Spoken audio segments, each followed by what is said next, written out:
everybody. So I am so excited to be doing this collaboration with Larry from LCScreentalk, and we are talking about movies that we think were overrated and underrated from 2018 so far. I actually didn't have all that many that I disliked that were fresh on the Tomatometer. Most of mine I agree pretty well. So some of them I feel like should have gotten more love, but were just like marginally fresh. So it's going to be fun. We're going to talk about both ones that I didn't like as much as Rotten Tomatoes and ones that I liked a lot more. So let's start with the positives, movies that I liked more than Rotten Tomatoes did.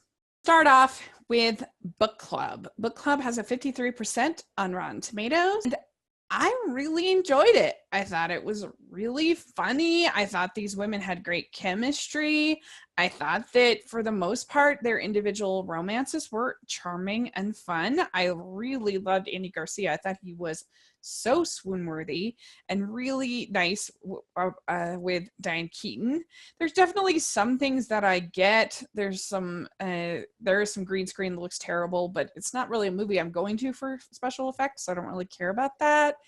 And some of the things with Diane Keaton's daughters was a little much, was a little over the top, and there was some slapstick and some jokes that go a little over the top, but overall I really laughed. And I thought that, like, in a movie like this, I feel like you need the actors to have charisma and you need it to be funny, and I thought it was, and I thought they did, and I thought that it was an enjoyable experience to watch. So I enjoyed Book Club. So that's my first one that I liked better than the critics.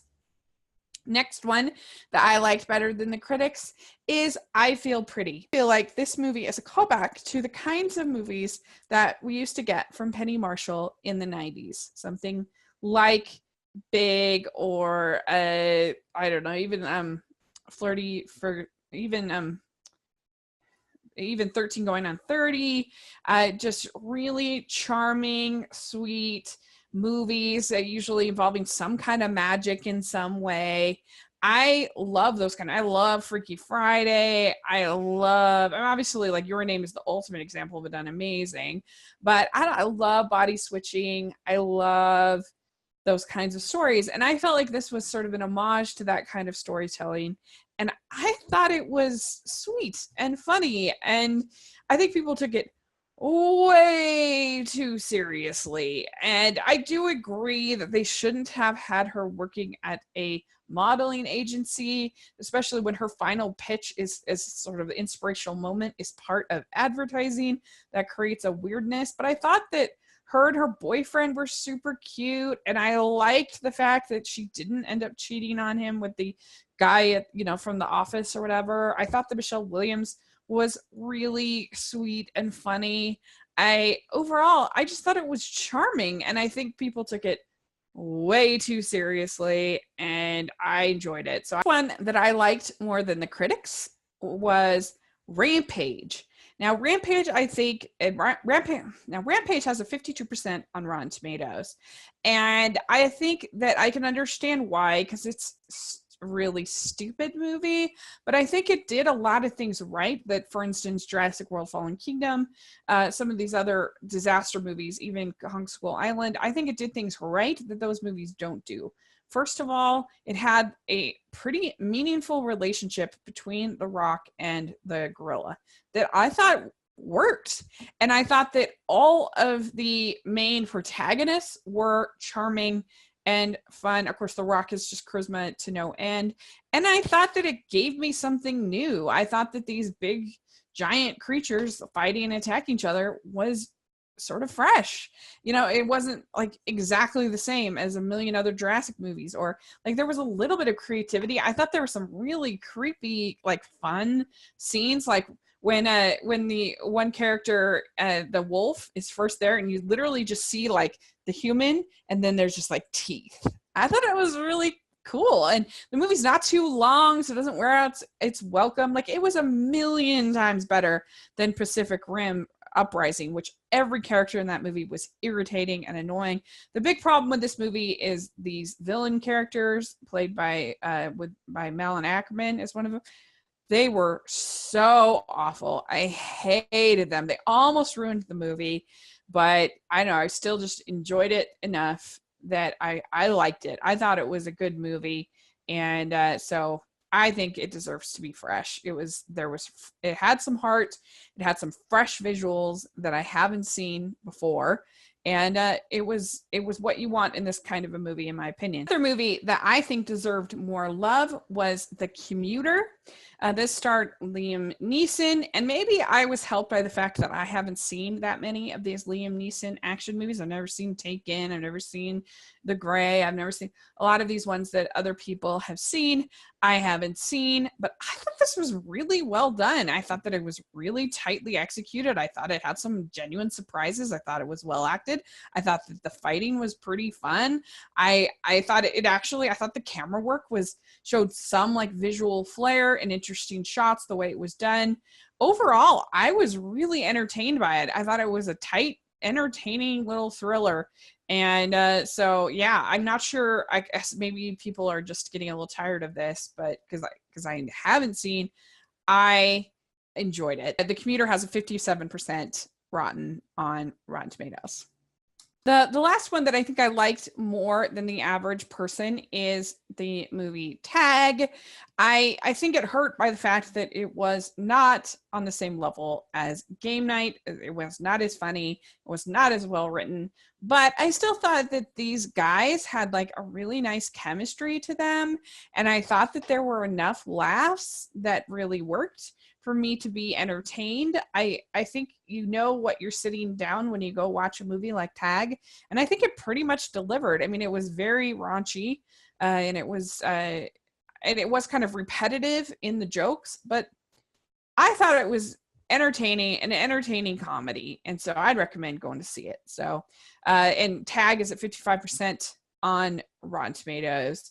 And so I think it should be a little bit higher. So those are my ones that were rotten that I enjoyed. I know ones that were fresh that I did not like. Well, there's a lot that I was sort of ambivalent about that I liked, but I didn't love. I didn't love Ocean's 8. I thought it was kind of disappointing, but then the critics were also 67% on Ocean's 8. So it's not like they were super into it. I also was disappointed in Tully because of the cast, because of the writing, and it is so strong for the first like hour. So I get it, and I gave it a positive score. So I can't say I really disagree with it having an 87% on Rotten Tomatoes, but I just thought the ending, the last act of the movie was so disappointing. And so that one, I really struggled to give it a positive score, even though there was a lot to admire about it. And so I don't know. It's a tricky one for me. I also had definitely more muted feelings for Avengers Infinity War than most people. I enjoyed it, but I hated the ending. I thought it was awful. And so, yeah, I'm not a fan of. So I didn't like it as much as most people, but I still overall give it a positive review. Also not as big a fan of Upgrade as most people. I wouldn't go so far as to say that it deserves to be rotten, but I found that the script was pretty weak and pretty poor. And I don't know. It was very predictable, and I get why people like it, but I didn't love it. Another one that I didn't hate but was very disappointing was Early Man from Aardman. I thought that it was kind of boring, and I didn't think it was funny, and it just didn't make me laugh. And so I definitely would not give it an 82% certified fresh for Early Man. Another movie that is technically fresh that I didn't really care for was Peter Rabbit.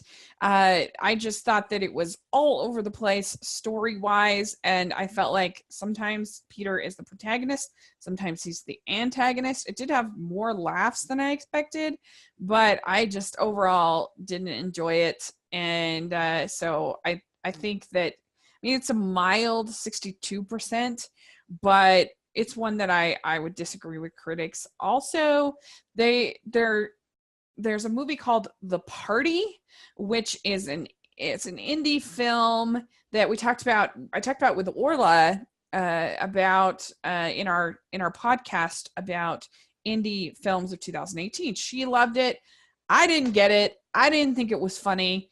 It has an incredible cast, but I don't know. I just didn't see the jokes. I just thought that it was just people being kind of mean and talking, and I don't know. I just didn't think it was funny.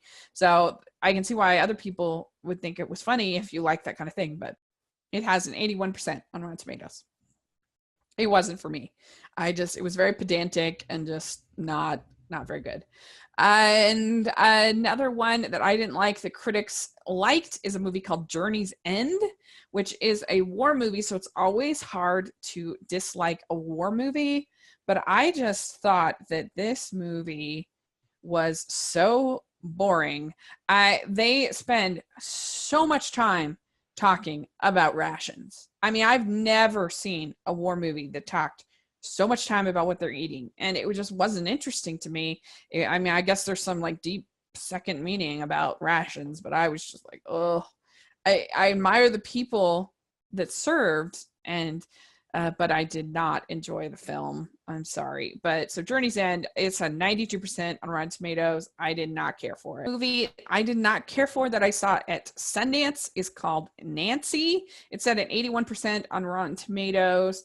I thought this movie was super boring about this woman who basically catfishes these people.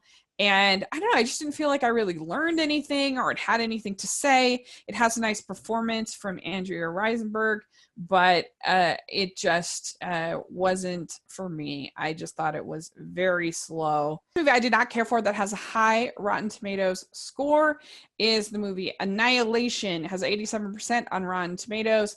I thought this movie was muddled. I thought that it was super pretentious. I thought that it just kept laying on themes after themes after themes after themes.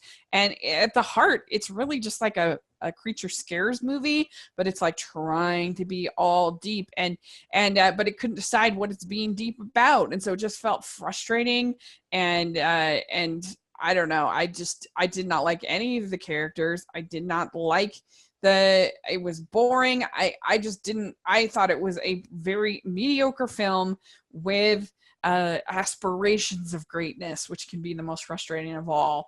And so I think that I said in my review that I felt like it was stupidity wrapped in smart clothing, and I stand by that. I do not think it's a good movie. I do not think it knows what it's trying to say, and that makes it very frustrating. And I like this one review here on New York Post. He says, Kyle Smith says, making movies steeped in vagueness these days is proving to be an excellent way to earn critical praise, but being artfully ambiguous strikes me as a way to cover for not being able to finish the job. I completely agree with that. 100%. He's absolutely right about that. So I did not like Annihilation. I see why they pulled it from European cinemas because I didn't think it was good. I didn't like it. So movie Uncle Drew, and it has a 65% on Rotten Tomatoes, so it's not certified fresh. Like, people don't love it, but I thought it was pretty terrible. Like, if you love basketball, then I think you might enjoy seeing some of the basketball scenes. There's some sports movie kind of scenes and seeing these basketball players. I think you might like it, but I didn't think it was funny at all. Not one laugh. And I just sat there just like bored most of the time. And I thought that the lead character was very irritating and annoying. And I actually thought that Tiffany Haddish was irritating and annoying in her scenes. It's not really her fault. It's the material that's just very shrill and shrieky. And I was not a big fan of Lil Ray Howery, but I wasn't a big fan of him in Get Out either. He was the one weakness to me in Get Out. So that's just my opinion. I just not a big fan of Uncle Drew. And last one that I have is actually my worst movie that I saw this year is an anime film I saw at Sundance called Lou Over the Wall.